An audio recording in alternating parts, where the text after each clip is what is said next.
Hello guys, welcome. Collective reading tayo ngayon. So tingnan natin kung ano yung current energy ng person mo ngayon. So be open-minded po, hindi halos lahat makaresonate. Thank you nga po pala sa mga nagsusubscribe, sa mga bumabalik. Maraming pong salamat. Give me the message. Ano yung current energy ng person mo? Give me the message. Ano yung current energy ng person mo? Excuse me po.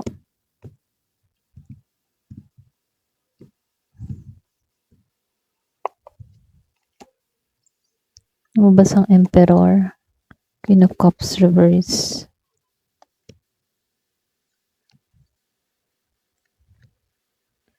So dito malakas ang Aries, merong Pisces, Scorpio, then Cancer, merong Libra, Gemini, Aquarius, merong Taurus, Virgo, and Capricorn, Sagittarius at Leo. So halos lahat andito Ayan. Start na tayo. So, lumabas ang Emperor and sinabayan dito ng Queen of Cups. Reverse. Kumbaga dito, yung iba sa inyo hindi ka basta-basta sumusunod sa gusto ng iba. May mga ganong kang pag-uugali, like nitong Emperor, para bang very control ka, kumbaga naninindigan ka sa gusto mo, ganon yung energy mo dito. Para bang may lakas kang tumayo kahit mahirap yung sitwasyon. Pero kasabay nito, yung ganitong energy, may pride ka din dito. Meron din ako nakikita ditong energy na pagod. Or pwede rin meron ditong emotional distance sa connection ninyo. Okay? Kumbaga dito, meron kasi ditong nakakakita sa'yo na matatag, or pwede rin nakikita ka ng tao na to na bilang isang taong matatag. Para bang ikaw yung klase ng tao na control ka sa sarili mo at hindi ka madaling mamanipula. Okay? So comment ka kung ganito yung pag-uugali mo or katangian mo, So nakikitaan ko dito, ikaw yung klase ng taong na may authority ka Yung bang tipo na yung presence mo kasi, hindi ka pwedeng tratuhin ng iba na basta-basta lamang. Kasi dito sa Emperor mo, Emperor energy, para kang yung klase ng tao na talagang malakas yung authority. Okay? Very strong yung authority mo. So, nakikitaan ko dito, dahil lumabas si Queen of Cups, then sinabayan dito ni King of Swords reverse, kasabay ng pagiging malakas dito, dito sa Queen of Cups, dahil naka-reverse siya dito, nakikita ka ng tao nito na minsan may pagka-emotional close ka. Kumbaga, hirap ka magpakita ng totoo mong nararamdaman kasi dito, pinakikita mong strong ka. Okay? Very controlled ka sa emotion mo. Kaya yung taong ito, nahihirapan siyang makita yung kahinaan na meron ka. Kaya madalas dito, para bang may wall ka kapag nasasaktan ka. Hindi baga, yung bang, syempre, yung hindi mo pinakikita dito yung kahinaan mo or yung weaknesses mo dito, pinakikita mo dito na kahit may mga pagsubok or kahit nasasaktan ka sa sitwasyon, hindi mo pinapakita na apektado ka. Okay? Kasi nakikitaan ko dito, may walling ka dito, lalo-lalo na sa nararamdaman mo. Okay? So, nakikitaan ko dito, hindi ka nito kayang talunin, okay? Sa King of Swords reverse, then sinabayan pa dito ng Ten of Pentacles reverse. Para bang yung bang tipo na pag pinag-usapan ka or chinismis ka, hindi ka madaling maapektuhan. Kasi nakikitaan ko dito, mas matalino ka Pwedeng posible yung iba sa inyo takot sa'yo. Para bang napaka-intimidating mo din dito, Kasi marunong ka mag-observe dito kaysa sa taong ito, okay? Pwedeng itong person mo dito, meron tong takot sa'yo, or pwedeng sabihin na inoobserbahan ka nito, okay?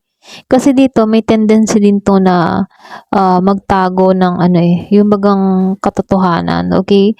Or puwede ring ikaw 'pag may nararamdaman ka or nasasaktan ka, may tendency na nagtatago ka talaga ng totoo mong nararamdaman. So, lumabas si Ten of Pentacles reverse dito and sinabayan ng Nine of Wands dito. Kumbaga ano, ramdam niya dito na hindi ka basta ordinaryo, okay? Or ordinaryong babae, lalaki, or ordinaryong karelasyon or connection ano.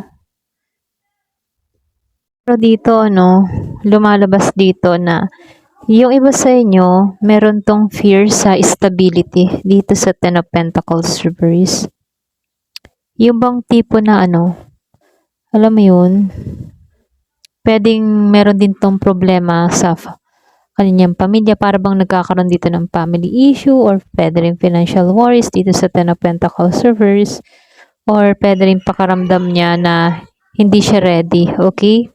So, lumalabas dito, no, yung iba sa inyo, ikaw yung klase ng tao na kahit ba sugatan ka, lumalaban ka pa rin, okay?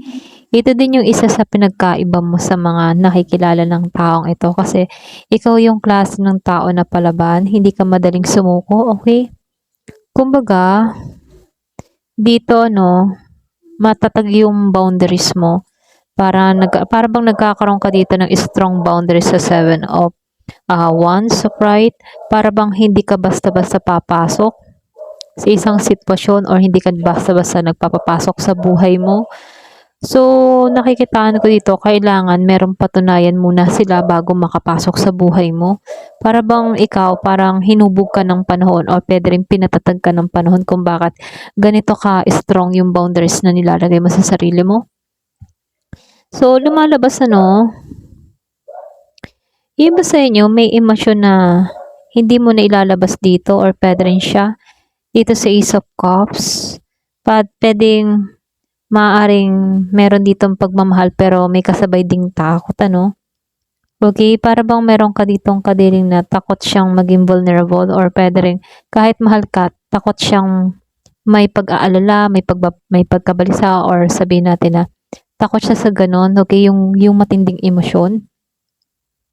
Kaya lang dito, no, meron lang nakikita sa Wheel of Fortune reverse, then sinabayan ng Seven of Pentacles reverse. Kumbaga dito, para bang ano, meron lang nakikitang delay, or pwede rin pakaramdam ng tao ito, palaging mayroong delay, or pwedeng maling timing sa inyong dalawa. Para bang ano, yung tipo na gusto ng tao na to na umusad, pero may humihila pabalik dito, no? Kaya dito, naiinip siya sa Seven of Pentacles reverse. So, dito, no, meron lang nakikitang tao na gusto ng assurance, pero hindi niya makuha yung assurance na ninanais niya dito, no? Para bang gusto niya agad na magkaroon ng resulta, or gusto niya agad na merong makitang resulta dito sa sitwasyon dito, no? Kaya lang dito, sa Three of Pentacles, yung bang tipong ikaw, sa lahat ng nakilala niya dito, no? Ikaw yung may potential sa tunay na partner. Kumbaga, meron siyang mga nakikilala, or meron din siyang na-experience na iba, pero hindi niya makitaan na solid ang foundation sa taong iyon, hindi niya makitaan na pangmatagalan, ano. Pero dito, sa pinagpipilian niya, ikaw yung masasabing pinaka may potential na totoong partner. Hindi lang ikaw yung masasabing romance, nakikitaan ka ng tao na to na may teamwork talaga, or pwede rin nakikitaan ka dito na may growth sa inyo, okay? Para bang may paglago pag lagi kang kasama. So, nakikitaan ko rin dito, takot to. May time na takot to mag-take ng risk dito sa the full reverse, ano. Maaring gusto ka niya pero natatakot itong masaktan, natatakot itong ma-reject, or sabihin na natatakot to na mawalan ng control sa sitwasyon, ano. Kaya dito sa Ace of Pentacles, meron lang nakikitang miss opportunity.